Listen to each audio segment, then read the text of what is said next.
Good morning. सबसे पहले तो मैं मां शारदे के चरणों में वंदन करता हूं। मैं आभार व्यक्त करता हूं इस पावन प्रांगण का, जिस वटवृक्ष की छांव में आप भी अध्ययन कर रहे हो। इसी वटवृक्ष की छांव में मैंने भी जीरो से लगा करके इस स्थान पर जहां पे मैं आज पहुंचा हूं, इस सम्मान के काबिल हुआ हूं, तैयार किया, उस प्रयास परिवार को मैं कोटि कोटि वंदन करता हूं। मैं और मेरा परिवार हमेशा इस प्रयास परिवार का आभारी रहेगा और मैं इस वटवृक्ष की और बड़ी छांव की कामना करता हूं, ताकि मेरे जैसे कई गरीब परिवार के, सामान्य परिवार से बेरोजगार साथी आकर के दूर दराज गांवों से इस शहर में आकर के अच्छी शिक्षा पाकर अपना भविष्य संवार सके। दोस्तों, मैं तो उस क्षेत्र का रहने वाला हूं जहां जब नौकरी की बात आती तो एक अचंभा हो जाता है कि नौकरी लगी, क्योंकि बाड़मेर पश्चिमीवर्ती राजस्थान का जिला, जहां शिक्षा की तो अलग बहुत एक नाम मात्र की चल रही है। और जब उस स्कूल में 12th तक तो जब हम पढ़ते थे तो हमें ये पता ही नहीं होता था कि आगे होता क्या है। फिर भी जब मैं यहाँ आया एसटीसी की, उसके बाद इस प्रयास की सीढ़ियों पे मैंने कदम रखा तो मैंने केवल बाड़मेर में एक नाम सुना था, प्रयास। उसके अंदर क्या है, कितनी गुणवत्ता है, इसके बारे में तो शायद मुझे न तो पता था, न मेरा साथी यहाँ कोई पढ़ता था। लेकिन उस विश्वास के साथ मैं यहाँ आया, मैंने एडमिशन लिया और सर मुझे इतना काबिल बनाया कि मैंने इस रीट भर्ती परीक्षा में, शिक्षक भर्ती 2021 में 131 नंबर हासिल किए और मेरा सिलेक्शन हुआ।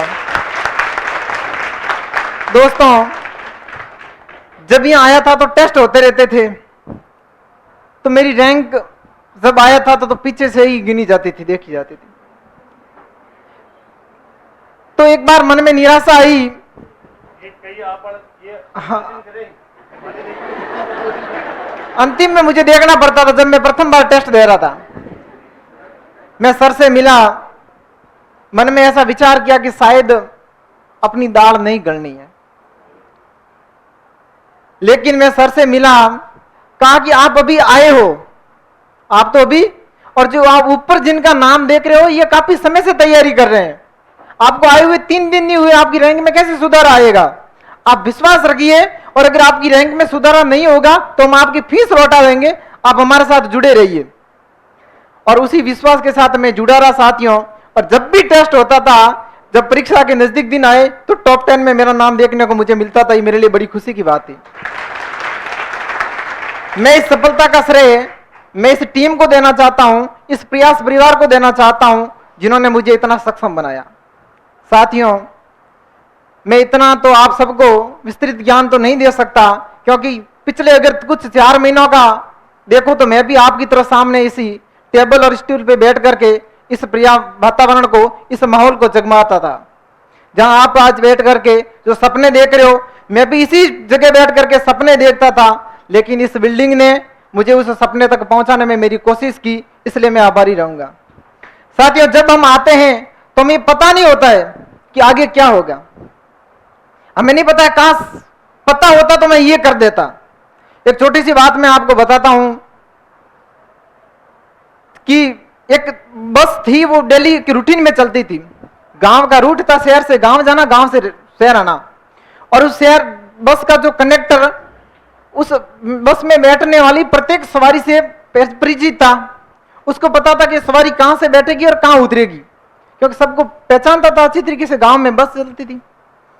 एक दिन हटाकटा पठान उस बस में चढ़ा, आकर के सीट पे बैठ गया। वो एकदम नया था। उस कंडक्टर ने जाके के पूछा कि पठान साहब किराया, तो पठान ने कहा पठान टिकट नहीं लेता। अब वो कंडक्टर मेरी जैसी दुबली पतली बॉडी, अब पठान बड़ा शरीर वाला था, तो उसने कुछ नहीं कहा, आगे चलाया।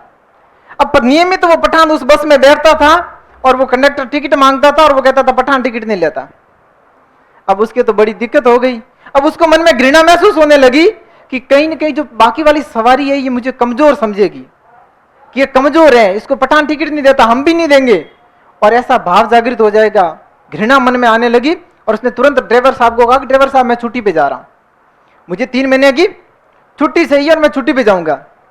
तो उसने कारण नहीं बताया और घर जाकर के तुरंत जिम स्टार्ट की, खाना पीना दुगना किया और शरीर बनाना प्रारंभ कर दिया कि अब मुझे 3 महीने में शरीर बनाना है और उस पठान से टिकट लेना है। बड़ी कोशिशों की और शरीर बन गया, अब हष्ट-पुष्ट बन गया और उसने सेट किया कि आज जाना है बस में और उस पठान से टिकट लेना है। बस आई, बस में आया और वो स्टेशन आया और पठान साहब भी चढ़े बस के अंदर। आते ही कहा पठान साहब टिकट, तो कि पठान टिकट नहीं लेता। अब वो आज माइंड पूरा सेट करके आया था और अपने आंखों में आंखें डाली पठान के और कहा कि पठान टिकट क्यों नहीं लेता है, पठान टिकट क्यों नहीं लेता है। पठान साहब खड़े हुए, भाई साहब इतने गर्म मत हो, पठान के पास राजस्थान रोडवेज का दिया हुआ पास ऑलरेडी है, इसलिए पठान टिकट नहीं लेता है।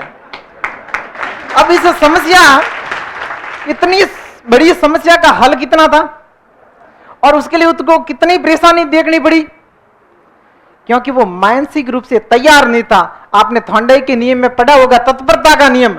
जब आप मानसिक रूप से तैयार होकर अगर इस परिसर में बैठे हो, इस स्टूल पे बैठे हो, तो दुनिया की कोई भी ताकत आपको नहीं रोक सकती। ये मैं विश्वास दिलाता हूं।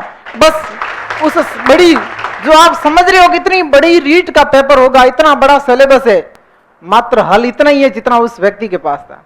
अगर आप भी इसी मानसिक रूप से अगर आप जुट जाओगे तैयारी में, ये मान लोगे कि मेरा नहीं होगा तो किसका होगा, मेरा नहीं होगा तो, अरे वो भी यही किताब पढ़ता है, मैं भी पढ़ूंगा, कोई वो लंदन से तो लाइब्रेरी से बुक्स लाके पढ़ता है नहीं। तो मैं विश्वास दिलाता हूं कि आपको दुनिया की कोई भी ताकत नहीं रोक सकती। और अंतिम बात कहता हूं साथियों कि अगर आपने इस बिल्डिंग में बैठ करके यहां पर पढ़ाने वाले गुरुजनों की विद्वता को, कि दिए जाने वाले शब्द को, एक एक शब्द को अगर आपने ग्रहण किया तो 100% गारंटी है कि आने वाला समय आपका होगा। ये विश्वास है।